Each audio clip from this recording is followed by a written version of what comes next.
ಸತ್ಯಯುಗ, ತ್ರೇತಾಯುಗ, ದ್ವಾಪರ ಯುಗ, ಕಲಿಯುಗ ಈ 4 ಯುಗಗಳ ಬಗ್ಗೆ ತಿಳಿದುಕೊಳ್ಳೋಣ. ಮಾನವನ ನೈತಿಕತೆ ಮತ್ತು ಧರ್ಮದ ಅನುಗುಣವಾಗಿ ಕಾಲವನ್ನು 4 ಯುಗಗಳಾಗಿ ವಿಂಗಡಿಸಲಾಗಿದೆ. ಯುಗ ಎಂದರೆ ಕಾಲಚಕ್ರದ ನಿರ್ದಿಷ್ಟ ಅವಧಿ. ಸತ್ಯಯುಗ ಎಂದರೆ ಮಹಾಕಲ್ಪದ ಅರ್ಧ ಭಾಗ, ಅತಿ ಹೆಚ್ಚಿನ ಭಾಗ ಅದಕ್ಕೆ ನೀಡಿದ್ದಾರೆ. ಅದರ ಅವಧಿ 17,28,000 ವರ್ಷಗಳು. 100ರಷ್ಟು ಜನ ದೇವಾಂಶ ಸಂಭೂತರು, ಸತ್ಯವಂತರು, ನಿಷ್ಕಲ್ಮಶ ಗುಣವುಳ್ಳವರು, ಆರೋಗ್ಯವಂತರು, ಇಂದ್ರಿಯ ನಿಗ್ರಹ ಉಳ್ಳವರು, ಕಣ್ಣೀರು ಇರುತ್ತಿರಲಿಲ್ಲ, ನಾಜೂಕು ಜನರು, ಪುಣ್ಯವೇ ಹೆಚ್ಚು ಇರುತ್ತಿತ್ತು, ಗಂಡು ಹೆಣ್ಣಿನ ಭೇದ ಭಾವ ಇರುತ್ತಿರಲಿಲ್ಲ, ಪ್ರೇಮ ಭಾವವೇ ತುಂಬಿತ್ತು, ಎಲ್ಲರೂ ಸಮಾನವಾಗಿ ಬಿಲ್ವಿದ್ಯೆ, ವಿದ್ಯೆ, ಶಾಸ್ತ್ರಗಳನ್ನು ಕಲಿತಿದ್ದರು.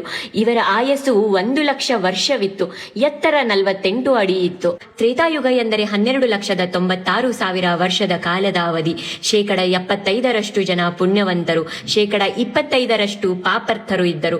ಕರ್ತವ್ಯ ನಿರ್ವಹಣೆ ಸರಿಯಾಗಿತ್ತು, ಸಹನೆ ಕಳೆದುಕೊಳ್ಳುವುದು ಕಡಿಮೆ, ಸ್ವಾರ್ಥ ಬೆಳೆಯಿತು, ಚಾಡಿ ಮಾತಿಗೆ ಮುನ್ನಣೆ, ಮಕ್ಕಳು ತಂದೆ ತಾಯಿಯ ಸೇವೆ ಶ್ರದ್ಧೆಯಿಂದ ಮಾಡುತ್ತಿದ್ದರು. ವ್ಯಕ್ತಿಗಳು ಮಾಡುತ್ತಿರುವ ಕೆಲಸಗಳಿಂದ ನಿರ್ಧಾರವಾದ ಬ್ರಾಹ್ಮಣ, ಕ್ಷತ್ರಿಯ, ವೈಶ್ಯ, ಶೂದ್ರ ಎಂಬ ವರ್ಣ ಪದ್ಧತಿ ಹುಟ್ಟಿತು. ವಿವಾಹ ಪದ್ಧತಿ ಜಾರಿಗೆ ಬಂತು. ಏಕಪತ್ನಿತ್ವ ಮರ್ಯಾದೆಯಿಂದ ಬಾಳುವುದು ರೂಢಿಯಲ್ಲಿತ್ತು. ರಾಮ ರಾವಣರ ಯುದ್ಧ ನಡೆಯಿತು. ಈ ಯುಗದಲ್ಲಿ ಆಯಸ್ಸು 10,000 ವರ್ಷಗಳು, ಎತ್ತರ 24 ಅಡಿ ಇತ್ತು. ದ್ವಾಪರ ಯುಗ ಎಂದರೆ 8,64,000 ವರ್ಷ.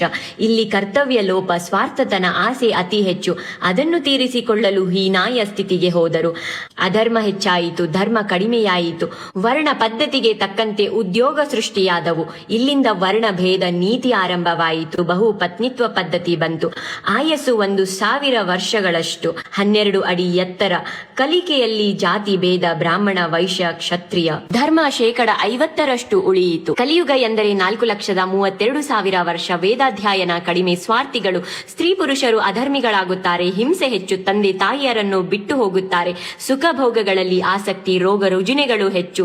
ಅರಿಷಡ್ವಗಳು ಅಂದ್ರೆ ಮನಸ್ಸಿನ 6 ಶತ್ರುಗಳಿಗೆ ದಾಸರಾಗುತ್ತಾರೆ. ಅವುಗಳು ಕಾಮ, ಕ್ರೋಧ, ದುರಾಸೆ, ಅಹಂಕಾರ, ಮೋಹ, ಅಸೂಹೆ, ಸೋಮಾರಿತನ.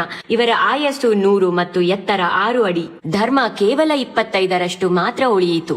ಈ 4 ಯುಗಗಳು ಸೇರಿದಾಗ ಒಂದು ಚಾತುರ್ಯುಗವಾಗುತ್ತದೆ. ಇಂತಹ 1000 ಚಾತುರ್ಯುಗಗಳು ಸೇರಿದರೆ ಬ್ರಹ್ಮನ ಒಂದು ಹಗಲು. ಇದನ್ನು ಒಂದು ಕಲ್ಪ ಎನ್ನುತ್ತಾರೆ. ಮನ್ವಂತರ ಎಂಬುದು ಬ್ರಹ್ಮನ ಒಂದು ಕಲ್ಪ, ಅಂದ್ರೆ ಒಂದು ದಿನದ ಒಳಗಿನ ಉಪವಿಭಾಗ. ಪ್ರತಿಯೊಂದು ಕಲ್ಪದಲ್ಲಿ 14 ಮನ್ವಂತರಗಳು ಇರುತ್ತವೆ ಮತ್ತು ಪ್ರತಿಯೊಂದು ಮನ್ವಂತರವನ್ನು ಒಬ್ಬ ಮನು ಅಂದ್ರೆ ಮಾನವ ಧರ್ಮದ ನಾಯಕ ಆಳುತ್ತಾನೆ. ನಾವೀಗ 7ನೇ ಮನ್ವಂತರದಲ್ಲಿ ಜೀವಿಸುತ್ತಿದ್ದೇವೆ ಮತ್ತು ಇದರ ನಾಯಕ ವೈವಸ್ವತ ಮನು ಆಗಿದ್ದಾನೆ. ಜೈ ಶ್ರೀಕೃಷ್ಣ. ರಾಧೇ ರಾಧೇ.